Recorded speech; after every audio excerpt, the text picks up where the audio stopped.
Clair Obscur Expedition 33 is one of the most highly anticipated RPGs of next year. Its refreshing take on turn-based, mixing in real-time mechanics into gameplay, as well as trying to push high-fidelity graphics with turn-based combat. To think that this is coming out in 2025 when many RPGs, AAA specifically, can sometimes be afraid to take risks and try something unique to call their own. Many times it seems like games are trying to chase the trends instead of setting one themselves. AAA franchises like Final Fantasy striving to move towards real-time gameplay and branching away from traditional turn-based. People are now looking towards something that can pick up what Final Fantasy left behind all those years ago. Because with Clair Obscur Expedition 33, we finally have a new interview going over more details about the game going forward.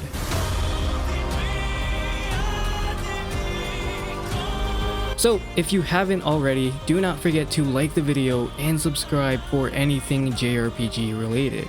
Now, this information comes from PlayStation Blog. It starts with the founder and creative director of Sandfall Studios, Guillaume Broche, explaining the meaning behind the title of the game. A very long and interesting name to say the least, but one that holds a lot of significance to the world here. It reads, Clair Obscur refers to the real-world artistic and cultural movement in France in the 17th and 18th centuries. It influenced the game's artistic direction and also refers to the overarching world of the game. And just at first glance, it is very clear that the influence in art here builds the foundation and identity of what Expedition 33 is. In the architecture to the characters, and especially the more fantastical elements, larger-than-life enemies, and landscapes. I mean, the art direction in this game is absolutely stellar, and that's just going off of one trailer. It's also interesting that the French term Clair Obscur directly translates to light and shadow. And seeing how the name here influences the world, I wouldn't be surprised if light and shadow also had a big role to play in the plot of the game, and how that relates to the enemies and especially the villain of the story. Broche then goes on to talk about their influences for Expedition 33 and their big decision to experiment with turn-based combat and high-fidelity graphics like you've never seen before. A game that could be looking to push how turn-based RPGs are perceived in the future. As they explain here, quote, there hasn't really been any attempt at making a turn-based RPG with high-fidelity graphics for a while, and that left a deep hole in my gamer heart. We took it upon ourselves to make something to fill that void. At Sandfall Interactive, we all have a love for JRPGs like Final Fantasy, the Tales series, Lost Odyssey, and Persona with its awesome UI, rhythm, and dynamic camera. We all have a lot of nostalgia and love for these kinds of games, but we also want to see something fresh done with the genre. And yeah, when you really think about it, there really hasn't been a lot of RPGs, or any in fact, that strive to create a turn-based game with super high fidelity graphics. At least none quite on the level that we see here. In fact, the prime example they used as inspiration was Lost Odyssey, released in 2007, and created by father of Final Fantasy, Hironobu Sakaguchi.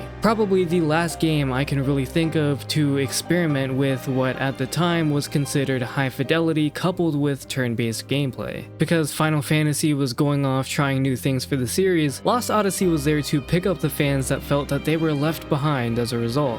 Regardless of how you feel about Final Fantasy going in one direction or the other, it was clear that there has always been a divide within the fan base on its choice of gameplay. It's been that way ever since its departure from turn-based, which was, well, yeah. For me though, I've always stressed that in my opinion, I don't really mind what they do for future installments so long as they keep some form of consistency in gameplay. With Expedition 33 being a new IP, they're allowed to do a lot more. Be a lot more creative with what they choose to implement in their games simply because it's the start of a brand new thing. It's good to know that not only are they taking inspiration from other standout RPGs in the industry, but they're also striving to really bring something unique for the players to experience. And that has been made clear with almost everything we have seen about this game. The director then continues saying, in terms of narrative, we also took inspiration inspiration from a French novel called The Horde of Counterwind, which is a fantasy novel about a group of explorers traveling the world. Like the anime and manga Attack on Titan have always been appealing to me. We were inspired by action games like the Soul series, Devil May Cry, and Nier, and their rewarding gameplay was something that we wanted to bring into a turn-based setting. When you play those games, you have to learn the attacks, timings, and weaknesses for each enemy encounter, and we wanted to translate that challenge into a new genre. I've always found it endearing when other people, other game studios or cultures are able to inspire each other's works. I mean, we're seeing it even more and more as the years go by. Final Fantasy XVI was inspired by not only its own series such as Tactics and other classic titles, but the devs made it very clear through pre-launch interviews that they were heavily inspired by popular Western fantasy drama shows like Game of Thrones. The implementation of real-time mechanics adds yet another layer of complexity that a lot of other turn-based games just do not have. I think for too long, people who weren't into turn-based were probably put off by the fact that there was just a lot of menuing and choosing commands. It seems like throughout the years, a lot of turn-based games have kept the same formula without much innovation in any way. There are exceptions to that like the Legend of Dragoon or some of the Mario RPG games. But off of the top of my head, I can't really think of a lot of turn-based RPGs throughout the years that have really pushed the boundaries. So with Expedition 33, it's really nice to see a new spin, a new take on this style of gameplay. As someone who enjoys both action and turn-based, I am really glad to see that they are looking at both genres to really push this game to a high standard. Speaking of gameplay, the director also goes into detail about the unique battle mechanics and inspiration behind them. It reads, "You can take time during battles to establish your strategies, but during enemies' turns, you will have to react in real time to dodge, jump, or parry enemies to trigger a powerful counterattack. You will also be able to increase the effectiveness of your skills by mastering attack rhythms. Players will also be rewarded for their skill. It's even possible to do a no damage run if you master all of the enemy's patterns."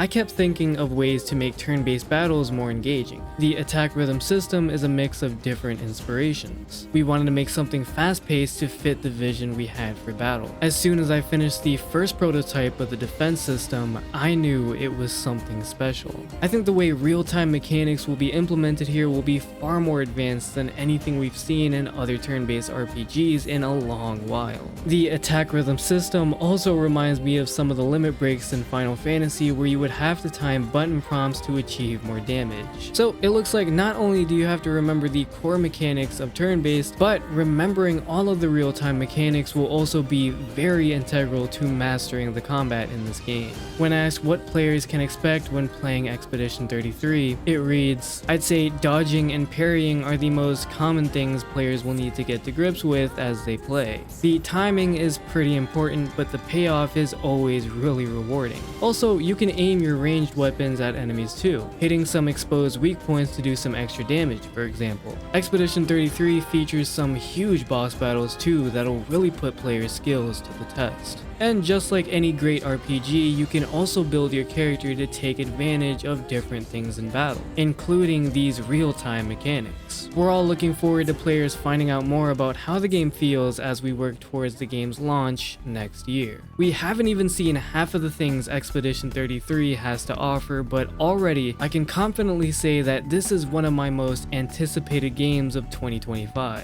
For too long, we've been waiting for a big turn-based RPG that could rival even some of the best in the genre, giving even games like Persona a run for its money when looking at the combat. It used to be that Final Fantasy was the go-to when it came to turn-based. As big as the franchise is now, it has since then grown out of its shell, going in new directions. And that is completely fine, because that just means other franchises and other games such as Expedition 33 can take up that mantle. And perhaps this will be the game that provides that true AAA turn-based RPG experience that fans have been looking for.